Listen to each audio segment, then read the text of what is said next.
Alright, so welcome to part 2 of the Briggs Stratton PB restoration. So today you're going to put the front cam bearing back in. Got to put that back in before I can start painting the block. It's all cleaned up.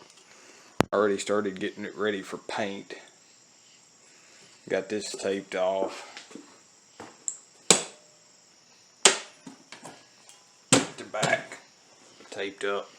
It's all ready for paint. And then I thought about need to put this back in first. So turn it up like this. There's where it goes.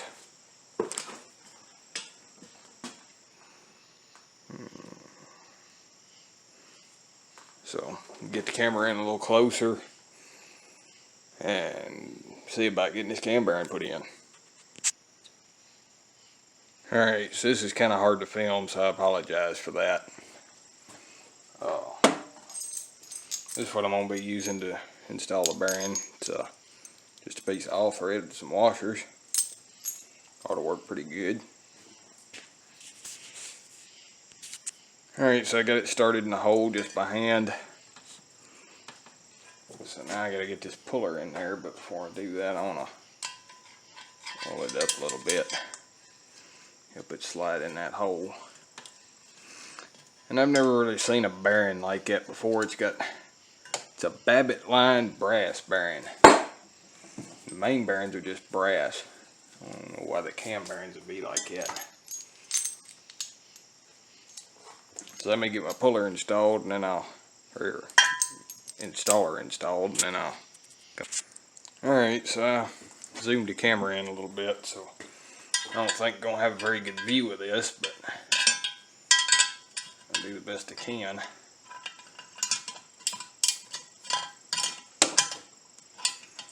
This should draw that cam bearing in.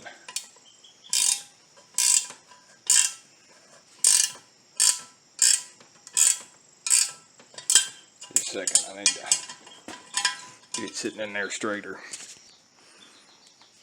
Alright, so you can see it drawing that cam bearing in there.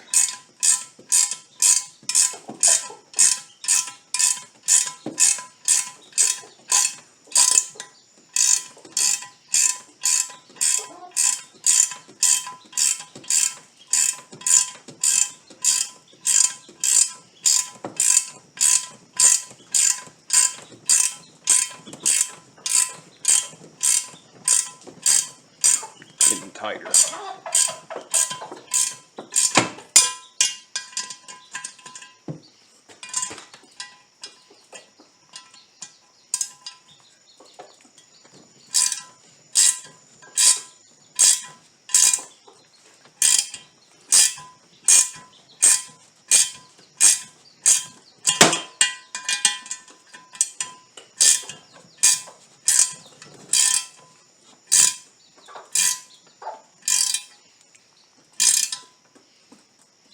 Installed.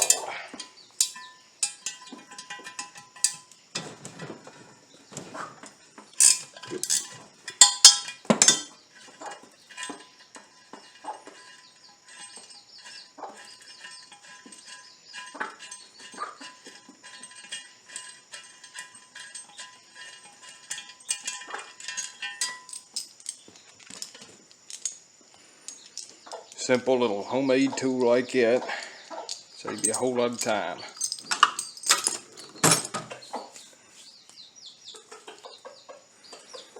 So now I'm going to talk about some of the repairs I got to do to the motor now. Alright, so the first repair I got to do is to the intake valve. You can see the guide is cracked. It had JB weld on it. So what I'm going to do is I'm going to cut what's left of that guide off, turn it down flush right down in there, and press in a new brass valve guide. Here's the intake valve. It's a little stubby intake valve. It's in pretty good shape. needs to be lapped in after I put the valve guide in. This surface here was pitted up, so I faced it off, and it turned out really good. So another repair I'm going to have to do is, this is a baffle that holds the oil pump. It's got, there's a hole in it right there, and right there. So I think I'm going to put JB Weld on those, because solder don't solder good to steel.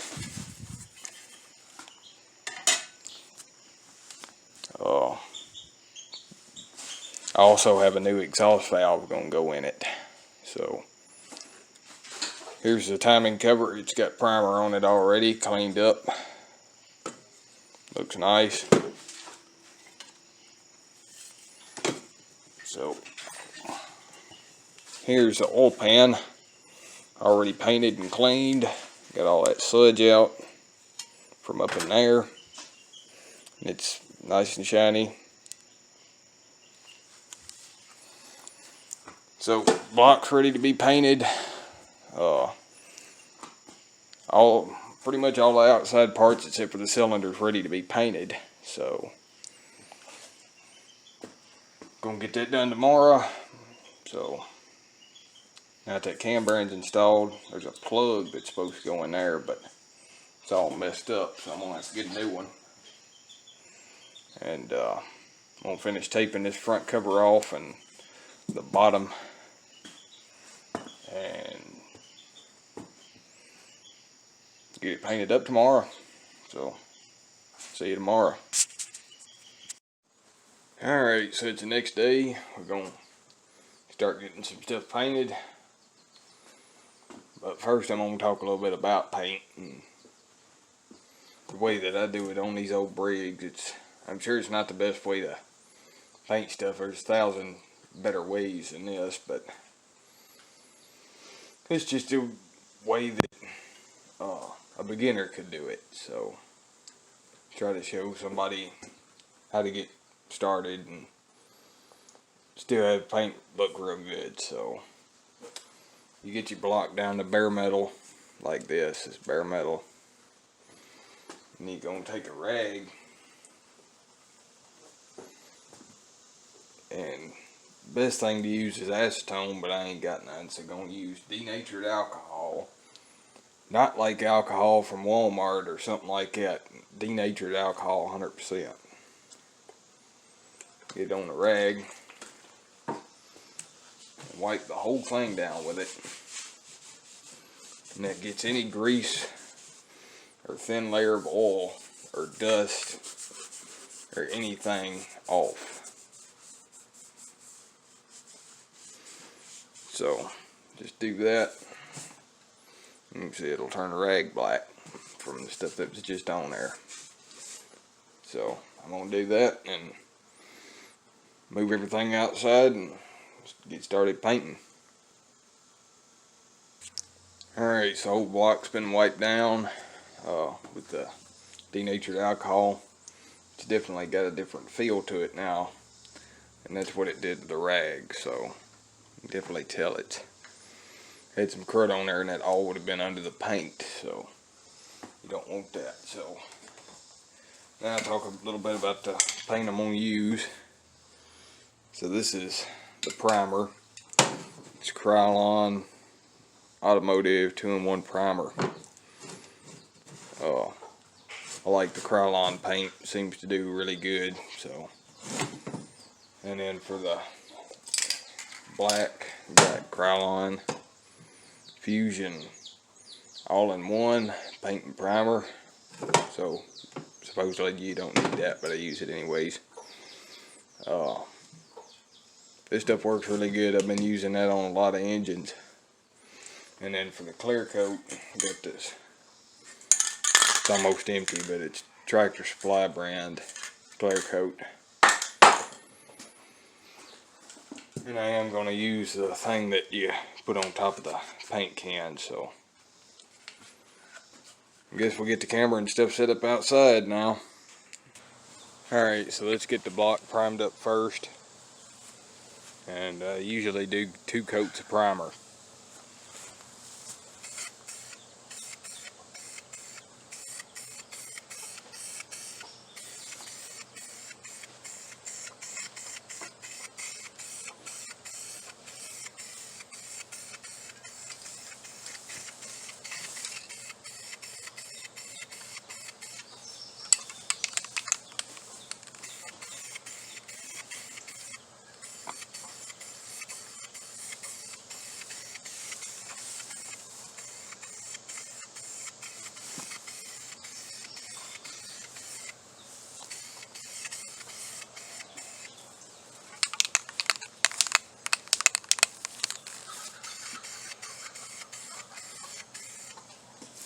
Alright, so that's one good coat.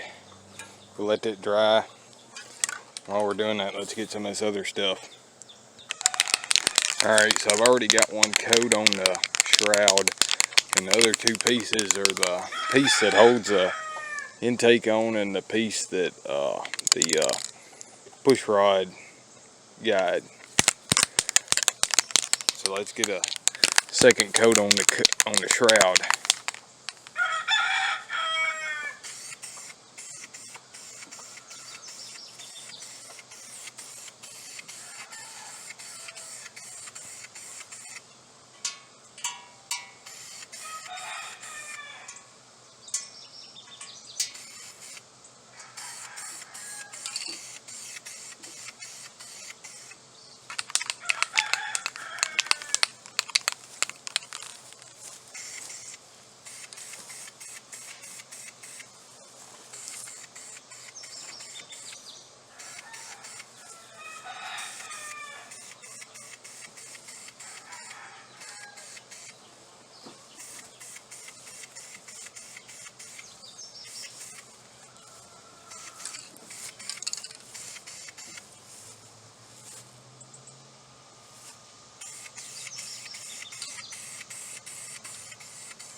Alright, so I'll let that dry for 20-30 minutes. Put the second coat on everything off camera.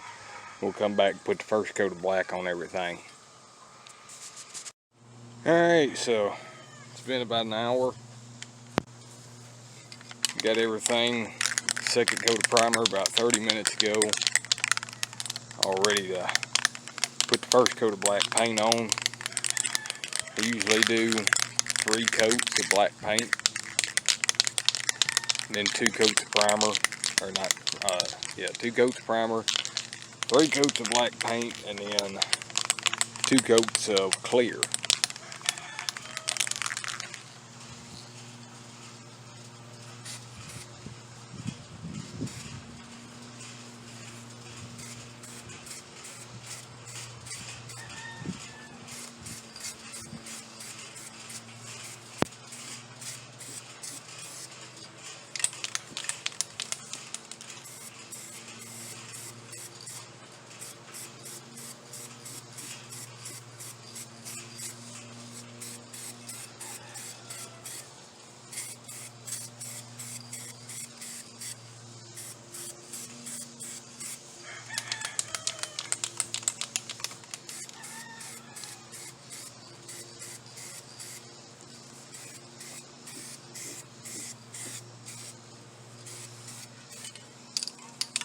And the reason that I laid the shroud out on this piece of wood with the block and stuff is to try to keep the paint from running.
always do your first coat kind of light so it don't run and it don't, this looks better.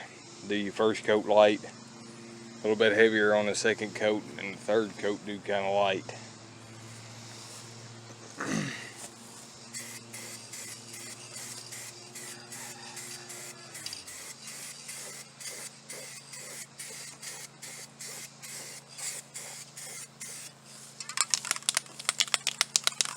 So that's about good for a first coat.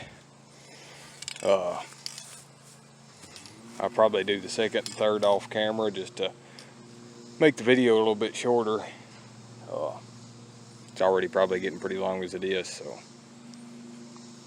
catch you here in a little bit when it's got a couple more coats on here. Alright, so just got the third coat of paint on here. Haven't put any clear coat on it yet, just wanted to show what it looked like with 3 coats of paint on it. Looks pretty good. We'll let that dry for about an hour and a half. Meant to mention, always let the coats dry for about an hour, hour and a half between coats.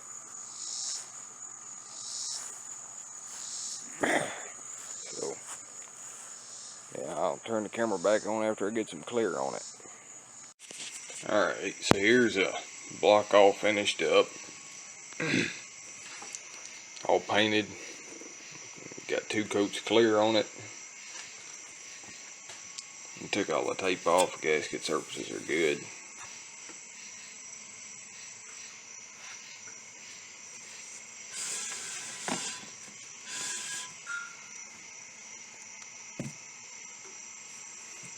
I've chased every thread. Every threaded hole has had a tap run through it. I did check I stuck the cam in there, or the camshaft, and it turns real good. So here's what really turned out nice, the shroud.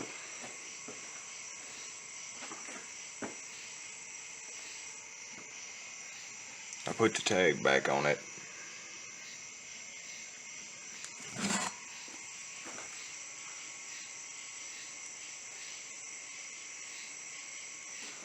Yeah, really happy with how the shroud turned out.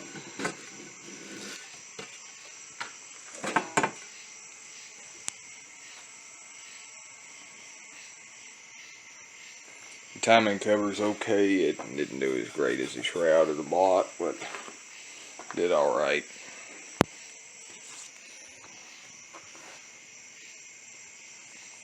And something that I did forget to mention is the guy I got this from put new rings in it not long before the flywheel broke, so the rings are good. And I did figure out this is a 10 over piston and the cylinder's been bored. I've cleaned the piston all up real good and stuff.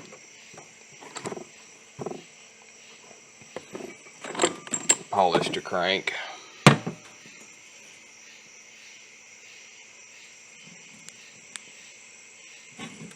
That looks bad on the camera, that little scratching right there, but it's fine.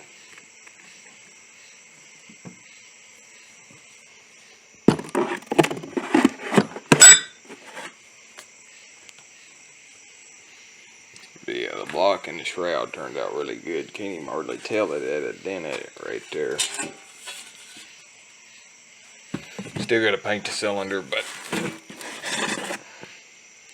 it needs to be honed, and the new valve flapped in before and finished clean before I paint it. And so now I'll show what the restoration is for. So this is a Model 27 motor mower. The Briggs PB mounts right in here between these 2 cast iron stands. I'm going to be restoring this completely to get new paint. Pretty much all except for the reel turns. The reel seems to be stuck. But Even has the original crank with it.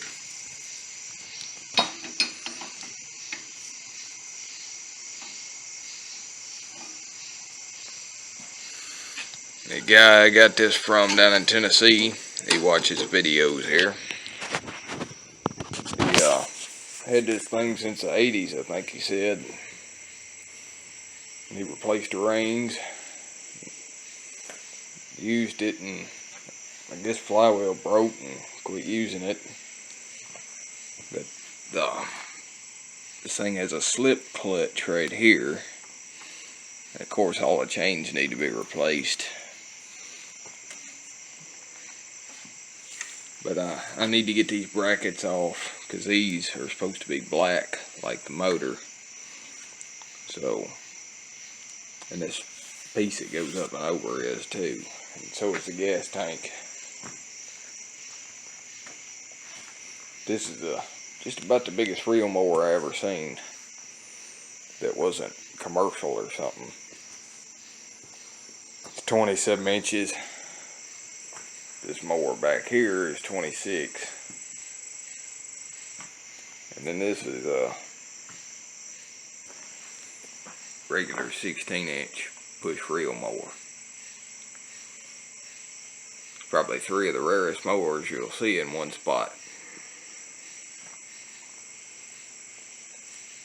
This is a $18.99 Bluegrass, this one here.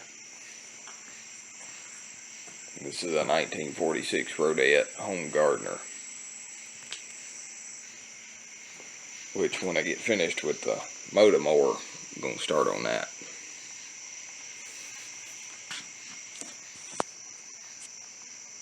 This is a clutch and engages the reel. And then it has two clutches. One for each wheel so it'll spin around because it's so heavy.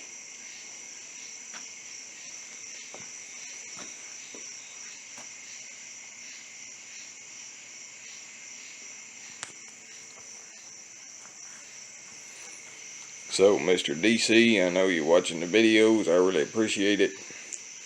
Really appreciate everybody watching the videos. And thanks for watching.